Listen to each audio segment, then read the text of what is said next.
Hello friend, welcome back to our channel Explainer Angel. Friends, आज मैं जिस ड्रामे का एक्सप्लेनेशन करने वाली हूँ उसमें हम देखेंगे कि किस तरह एक भिखारी लड़की जिसे जमाना ठुकराता है उसे कैसे फरिश्ता अपनाता है।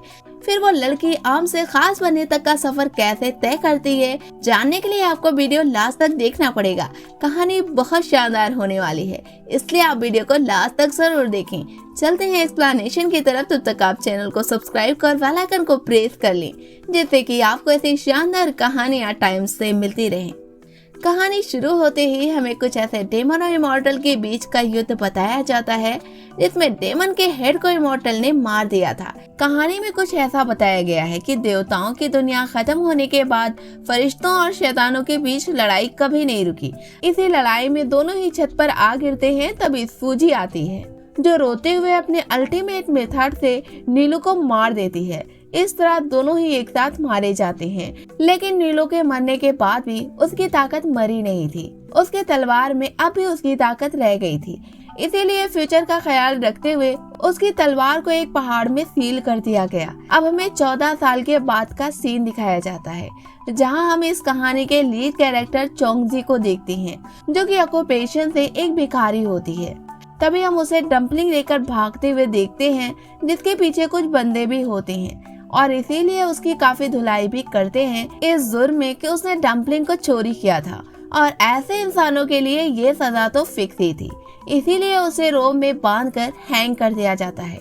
और वो लोग फिर चोंगजी से कहते हैं कि अब तो तुम्हें फरिश्ता भी नहीं बचा सकता।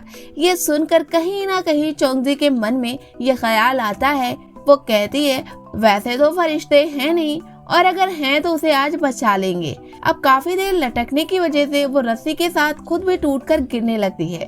तभी इमॉर्टल फैंग आता है, क्योंकि चोंगजी ने इमॉर्टल का नाम लेते हुए हेल्प की सदा जो लगाई थी, जो कि इमॉर्टल के पास जाकर पहुंचती है। और उसी आवाज को सुनते हुए यहाँ पर चोंग की मदद के लिए फरिश्ता आ जाता है और उसे गिरने से बचा लेता है।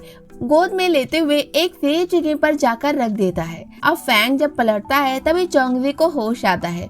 वो फैंग के पैरों को पकड़ते हुए कहती है, आप मुझे बचाने के लिए आए हैं, जिस पर फैंग यस करता है। अब वो अपनी पावर से चोंगजी का लाल पीला हुआ चेहरा पल भर में ही ठीक कर देता है, जिसे देखकर चोंगजी शॉक हो जाती है कि क्या वो इमॉर्टल है। अब उसे ऐसे हजारों सवाल वो करने लगती है। तभी फैंग अपनी पावर से उसे सुला देता है और खुद यहाँ से चला जाता है। अब उसके जाने के कुछ देर के बाद चोंगजी उठती है, तब उसके साथ उसका पिछला जो हुआ होता है सब धुंधला उसे नजर आता है। अब वो होश में आने के बाद अपने कपड़े में एक स्वीट पाती है, जिसे हाथ में लेते हुए कहती है, ये भी इमॉर्टल ने दिया है। अब वो इसी खुशी में स्वीट को लेते हुए मार्केट की तरफ निकल पड़ती है। पहली खुशी तो ये कि वो बच गई थी, और दूसरी खुशी ये कि इतनी प्यारी उसे स्वीट जो मिल गई थी।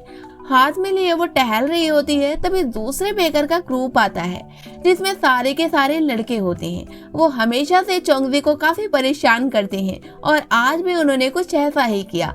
वो लड़का चोंगजी से स्वीट ले लेता है, जिस पर चोंगजी कहती है कि इसे मत खाओ, क्योंकि इसे मुझे इमॉर्टल ने खास दिया है। ये बात सुनने के बाद वो लोग हंसने लगते हैं और चोंगजी का मजाक भी उड़ाने लगती हैं। तभी वो लड़का खाने लगता है। ये देखकर चोंगजी उसका हाथ पकड़ती है, जिससे कि वो सारे के सारे लड़के मिलकर चोंगजी की धुलाई करने लगते हैं।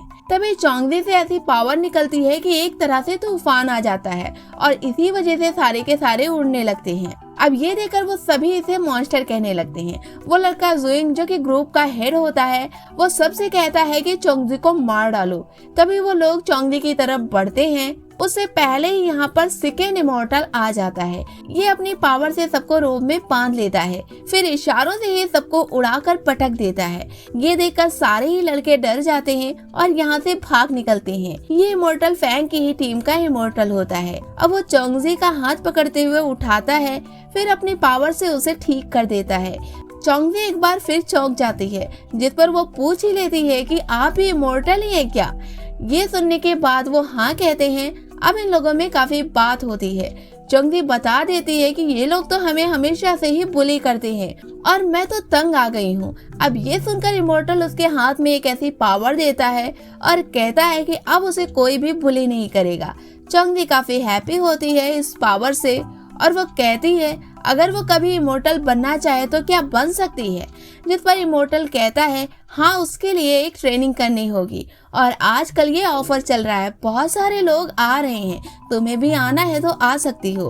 और काफी करीब है वो इलाका जिसे ननुआ पैलेस कहा जाता है, वहीं पर आजकल ये ट्रेनिंग दी जा रही है।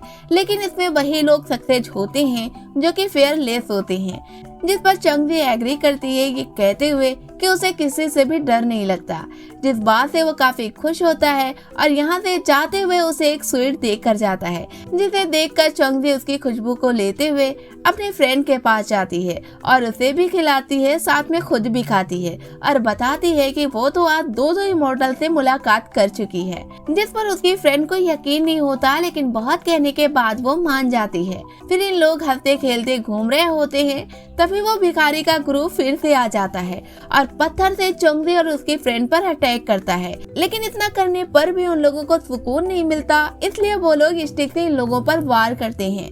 लेकिन तभी चंगजी स्टिक को पकड़ लेती है, जिससे एक लाइट निकलती है और फिर तूफान आने लगता है। वो लड़का दूर जाकर गिरता है, ये देखकर सारे लोग डर जाते हैं और फिर से यहाँ से चले जाते हैं। अब उनके जाने के बाद चंगजी और उसकी फ्रेंड आराम करने के लिए अपने घर जाती हैं, जहाँ रात होने के बाद चंगजी के साथ उसकी फ्रेंड भी सोना चाहती है। जिसमें चंगजी की फ्रेंड तो सो जाती है, लेकिन चंगजी को नींद नहीं आ रही होती क्योंकि उसे ननुआजू जाना था। अब उठकर चंगजी ननुआ माउंट की तलाश में निकल पड़ती है। तभी मार्केट में उसकी फ्रेंड चंगजी उसके पास आती है एक केक लेकर और कहती है कि इसे खा लो, इससे तुम हर एग्जाम को जीत जाओगी। जिसे चंगजी हाफ में डिवाइड करते हुए खुद भी खाती है और अपनी फ्रेंड को भी खिलाती है। फिर चंगजी अकेले ही सफर को तय करती है, जहाँ पर गिरते पड़ते कई सारे लोगों से पूछते वहाँ पर पहुँच ही जाती है।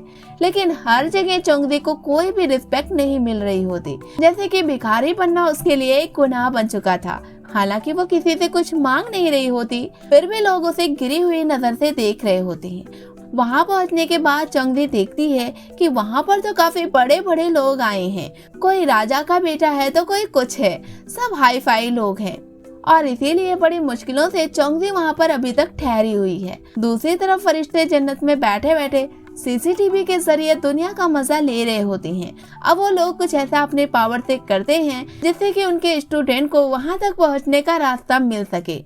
फिर एक ब्रिज बनती है, जिसे देखकर फौरन ही सब जाने की कोशिश करते हैं। कोई कहता है पहले मैं जाऊंगा तो कोई कहता है पहले मैं जाऊंगा और फरिश्ते हैं कि सबको देखकर मजा ले रहे होते हैं। तभी राजकुमार कहता है कि कोई नहीं जाएगा, सबसे पहले मैं जाऊंगा क्योंकि मैं तो राजकुमार हूँ। अब ये देखकर चंगजी पीछे हट जाती है क्योंकि वो तो भिखारी थी, इस हिसाब से तो उसे सबसे बाद में जाना था।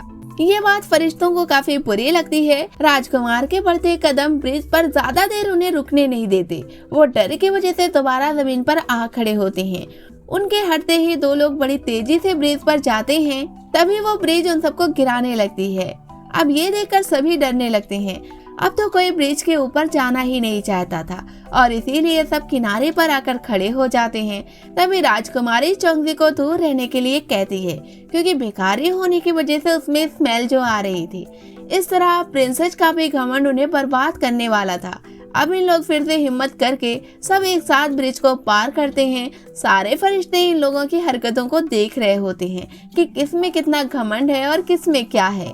अब ब्रिज के बाद इन लोगों को दूसरे रास्ते से भी होकर गुजरना था, जिसमें पानी के अंदर स्टोन होते हैं। उन सबको इस पे चढ़ चढ़कर जाना होता है, जिसमें काफी मुश्किलों के बाद इन लोग उसको पार करते हैं। जिसमें कोई तो गिर पड़ता है और कोई तो स्टोन पर ठहर ही नहीं रहा होता। लेकिन काफी देर मेहनत के बाद इन लोग वहां पर पहुंच जाते हैं। अब वहां पहुंचने के बाद एक खूबसूरत जंगल इन लोगों को नजर आता है, जिसमें बहुत ही रोशनी होती है। अब ये लोग अंदर जाने लगते हैं, तभी अचानक से एक आवाज आती है, जिसकी वजह से ये सारे लोग ही ठहर जाते हैं। अगले ही पल इन लोगों के सामने एक बड़ा सा शेर आता है। अब तक के सफर में चंगजी और राजकुमार की अच्छी दोस्ती हो चुकी थी, क्योंकि स्टोन वाली जगह पर जब राजकुमार गिरने लगा था तब चंगजी ने उसकी हेल्प की थी, और इसी तरह जब राजकुमारी भी गिरने लगी थी तब भी चंगजी ने उसकी भी हेल्प की थी।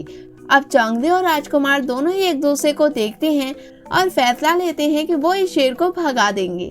तभी चौंगदी आगे बढ़ने लगती है। ये देखकर राजकुमार उसे रोकता है और कहता है, इस पर मैं अकेले ही काफी हूँ। अब राजकुमार और शेर के बीच काफी अच्छी जंग शुरू हो जाती है, जिसमें काफी शानदार लड़ाई इन दोनों की हमें दिखाई जाती है। तभी बाकी लोग भागने लगते हैं।